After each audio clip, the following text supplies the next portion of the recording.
രക്ഷിതാവും കർത്താവുമായി അന്ന് വെളുപ്പിന് 5 മണിക്ക് സ്വീകരിപ്പാൻ സ്വർഗം എനിക്ക് ഭാഗ്യം തന്നു. ഒരുവൻ ക്രിസ്തുവിലായാൽ അവൻ പുതിയ സൃഷ്ടിയാകുന്നു, പഴയതെല്ലാം കഴിഞ്ഞു പോയി, ഇതാ സകലതും പുതുതാക്കിയിരിക്കുന്നു എന്ന് ദൈവത്തിന്റെ വചനം പറയുന്നത് പോലെ ഒരു പുതിയ സൃഷ്ടിയായി അന്ന് ആ കിടക്കയിൽ നിന്ന് എഴുന്നേൽക്കുവാൻ സ്വർഗം എനിക്ക് ഭാഗ്യം തന്നു. അതേപോലെ തന്നെ യോഹന്നാൻ സുവിശേഷം 1:12 പറയുന്നത് പോലെ യേശുവിനെ കൈക്കൊണ്ട് യേശുവിന്റെ നാമത്തിൽ വിശ്വസിക്കുന്ന ഏവർക്കും ദൈവമക്കളാകുവാൻ അവൻ അധികാരം കൊടുക്കുന്നു എന്ന് പറയുന്നത് പോലെ ഒരു ദൈവ പൈതലായി മാറ്റപ്പെടുവാനുള്ള ഭാഗ്യം എനിക്ക് തന്നു. അതിനുശേഷം ഞാൻ അവിടെ പ്രാർത്ഥനയ്ക്കായി കടന്നുപോയി. ഒരു ബൈബിൾ ആവശ്യപ്പെട്ടു. പുതിയ നിയമവും പഴയ നിയമമുള്ള ഒരു വലിയ ബൈബിൾ എനിക്ക് തന്നു. ആ ബൈബിൾ വായിച്ചു. നിരന്തരമായി ആർത്തിയോടെ ബൈബിൾ വായിക്കാൻ തുടങ്ങി. ഉൽപ്പത്തി പുസ്തകം 1-ാം അധ്യായം മുതൽ വായിച്ച് വെളിപ്പാട് പുസ്തകത്തിന്റെ അവസാനത്തെ അധ്യായം വരെയും 3 പ്രാവശ്യം ആ ബൈബിൾ മുഴുവൻ വായിച്ച് മനസ്സിലാക്കുവാൻ കർത്താവ് ഭാഗ്യം തന്നു. അതിനുശേഷം എനിക്ക് മനസ്സിലായി, ഞാൻ ദൈവത്തിന്റെ മകനായി മാറ്റപ്പെട്ടിരിക്കുന്നു. എന്നാൽ ദൈവത്തിന്റെ കൽപ്പന അനുസരിക്കുക, അടുത്ത എന്റെ അപ്പന്റെ കൽപ്പന അനുസരിക്കുകയാണ് അടുത്ത എന്റെ പദ്ധതി എന്ന് മനസ്സിലാക്കി എമർജൻസിയായി 10 ദിവസം പരവുള്ളിറങ്ങി ഞാൻ സ്നാനപ്പെടുവാനിടയായി. പള്ളിപ്പാട് എന്ന സ്ഥലത്ത് ദാനിയേൽ മാത്യു എന്ന പാസ്റ്ററുടെ കീഴിൽ മുഴുകൽ സ്നാനമെടുക്കുവാൻ കർത്താവ് എനിക്ക് ഭാഗ്യം തന്നു. അതിനുശേഷം വീണ്ടും തിരുവനന്തപുരം സെൻട്രലിലേക്ക് കടന്നു വന്നു. 1996 ഹൈക്കോടതിയിൽ എന്റെ കേസെടുക്കുന്നു എന്ന് അറിയാനിടയായി. ഹൈക്കോടതിയിൽ എന്റെ കേസെടുക്കുമ്പോൾ ഞങ്ങൾ പ്രാർത്ഥിച്ചുകൊണ്ടിരിക്കുകയാണ്. ഞാൻ പ്രാർത്ഥിച്ചത്രേ ഉള്ളൂ. ഞാൻ ഒരു കൊലപാതകം ചെയ്ത വ്യക്തിയാണ്.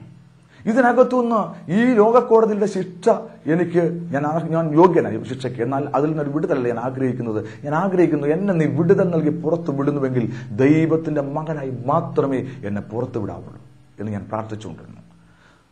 വക്കീൽ എന്നോട് പറഞ്ഞൊരു കാര്യമുണ്ട്, നിങ്ങളുടെ കേസെടുത്തു, പക്ഷേ ഹൈക്കോടതി നിങ്ങളുടെ കേസ് ശരിവെക്കാനാണ് സാധ്യത.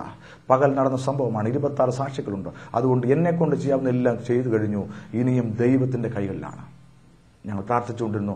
1996 നവംബർ മാസം 14-ാം തീയതി എന്റെ കേസ് ഹൈക്കോടതിയിൽ വെറുതെ വിട്ടു എന്ന് അറിയുവാനിടയായി. അവിടുന്ന് ഞാൻ പുറത്തിറങ്ങി. ഞങ്ങൾ പുറത്തിറങ്ങുന്നതിന് മുൻപായി 1996 ഗുഡ് ഫ്രൈഡേ ദിനത്തിൽ ഞങ്ങൾ 26 പേരോളം തിരുവനന്തപുരം സെൻട്രൽ ജയിലിൽ രക്ഷിക്കപ്പെട്ട തടവുകാരായിരുന്നവർ, കുറ്റവാളികളായിരുന്നവരെ, രക്ഷിക്കപ്പെട്ടവർ, യേശുവിന്റെ രക്ഷിതാവും കർത്താവുമായി ഹൃദയത്തിൽ സ്വീകരിച്ച് രൂപാന്തരം പ്രാപിച്ചവർ ഒന്നിച്ച് കരം കോർത്ത് പിടിച്ച് ഞങ്ങൾ പ്രിസൺ ഗോസ്പൽ മിഷൻ എന്ന സംഘടനയ്ക്ക് രൂപം നൽകി. കർത്താവിന് വേണ്ടി പൂർണ്ണസമയം സുവിശേഷമല്ലായി തടവറയ്ക്കുള്ളിൽ സുവിശേഷം അറിയിക്കുവാനൊക്കെ ഞങ്ങൾ തീരുമാനത്തോടെ പുറത്തിറങ്ങി.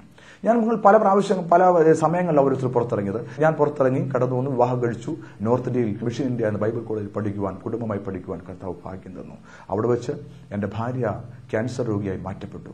യേശുക്രിസ്തു സൗഖ്യമാക്കുന്ന ദൈവമാണെന്ന് രുചിച്ചറിയുവാനുള്ള ഭാഗ്യം കൂടെ തന്നു. ക്യാൻസർ രോഗിയായി നട്ടലിന് വേദന 1999 ഡിസംബറിൽ എന്റെ ഭാര്യയ്ക്ക് നട്ടലിന് വേദന വന്നു. അവിടെ ഒരു ഹോസ്പിറ്റലിൽ അഡ്മിറ്റാക്കി. അവർ പറഞ്ഞു, ചെക്കപ്പ് ചെയ്ത് അവർ പറഞ്ഞു ക്യാൻസർ ആണെന്ന് മനസ്സിലായിട്ട് അവർ പറഞ്ഞു ചികിത്സിക്കണമെങ്കിൽ 10,000 രൂപ കെട്ടിവെക്കാൻ ഇല്ലാതെ, ഞാൻ പൈസ ഇല്ലാതെ എന്റെ ഭാര്യയുമായി എന്റെ റൂമിലേക്ക് കടന്നു വന്നു. ദിവസങ്ങൾ കടന്നുപോയി. എന്റെ ഭാര്യയുടെ വലതുകാൽ തളർന്നുപോയി എന്റെ ഭാര്യയുമായി കോരിയെടുത്തുകൊണ്ട് ദിനചര്യകൾ കൊണ്ടുപോവുകയും എടുത്ത് ചാരിയിരുത്തി ഭക്ഷണം വാരി കൊടുക്കുകയും ചെയ്യുന്ന അവസ്ഥയുണ്ടായി. അനേകർ വന്ന് നിന്ദിച്ചിട്ടുണ്ട്, പരിഹസിച്ചിട്ടുണ്ട്. ഇവൻ ചെയ്ത കൊലപാതകത്തിന്റെ ശിക്ഷ ഇവളും കൂടി അനുഭവിക്കുകയാണെന്ന് പറഞ്ഞ് പലരും വിരൽ ചൂണ്ടിട്ടുണ്ട്. എന്നാൽ എന്റെ കർത്താവായ യേശുക്രിസ്തു അവൻ പരിഹസിക്കുന്ന ദൈവമല്ല, പരിഹാരം കൽപ്പിക്കുന്ന ദൈവമാണെന്ന് എനിക്ക് മനസ്സിലായി. 28 ദിവസം ആ കിടപ്പ് കിടന്നു. പല ദിവസങ്ങൾ എന്റെ ഭാര്യയുടെ മരണത്തിന് വേണ്ടി ആഗ്രഹിച്ച് ദൈവത്തോട് ഞാൻ പ്രാർത്ഥിച്ചിട്ടുണ്ട്. കാരണം രാത്രിയിൽ കിടന്ന് നിലവിളിക്കും, വേദനയോടെ നിലവിളിക്കുമ്പോൾ ഞാൻ ദൈവത്തോട് പറഞ്ഞിട്ടുണ്ട്, എനിക്ക് ഈ നിലവിളി കാണുവാൻ പറ്റുകയില്ല, എനിക്ക് വേദന കാണാൻ പറ്റുകയില്ല, ഇവരുടെ ജീവൻ എടുത്തോണേ എന്ന് ദൈവത്തോട് നിലവിളിച്ച സമയങ്ങളുണ്ട്.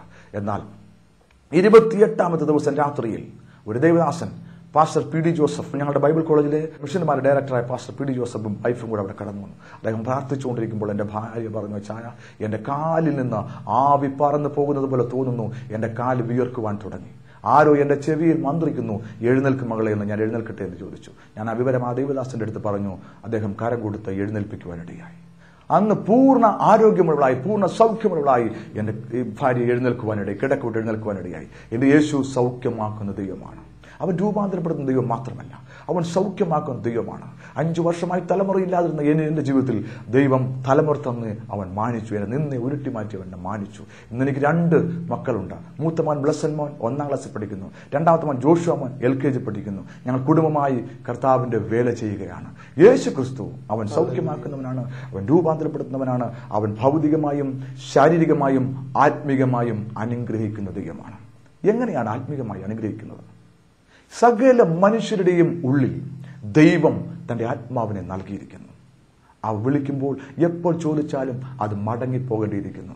ഏത് സമയത്താണ് ചോദിക്കുന്നതെന്ന് അറിയത്തില്ല, ഏത് സമയത്താണ് അവൻ വിളിക്കുന്നതെന്ന് അറിയത്തില്ല. അവൻ വിളിക്കുമ്പോൾ മടങ്ങിപ്പോയേ മതിയാകത്തുള്ളൂ. എന്നാൽ ഇന്ന് എന്നെ ശ്രവിക്കുന്ന സകലരോടും എനിക്ക് ചോദിക്കുവാനുള്ള ഒന്നേ ഉള്ളൂ. ഇന്ന് താങ്കൾ മരിച്ചാൽ താങ്കളുടെ ആത്മാവ് നിത്യത ചെലവഴിക്കുന്നത് എവിടെയായിരിക്കും? സ്വർഗത്തിലോ നരകത്തിലോ? ഇവിടെ എവിടെയെങ്കിലും നിത്യത ചെലവഴിച്ചേ മതിയാകത്തുള്ളൂ.